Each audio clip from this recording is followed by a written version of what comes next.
संकष्टी चतुर्थी तर दर महिन्याला येते, पण अंगारकी चतुर्थीचा योग वर्षातून फार कमी वेळा येतो.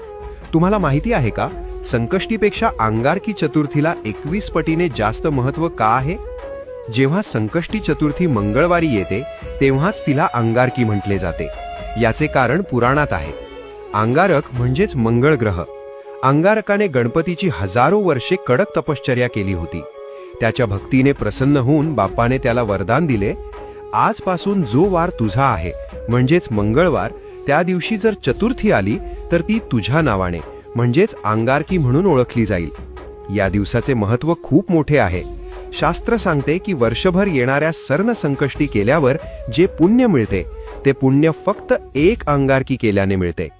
ज्यांच्या पत्रिकेत मंगळ दोष आहे किंवा ज्यांना कर्जातून मुक्ती हवी आहे त्यांच्यासाठी हा दिवस सुवर्ण संधी असतो. तुमच्या आयुष्यातील सर्व विघ्न दूर होवोत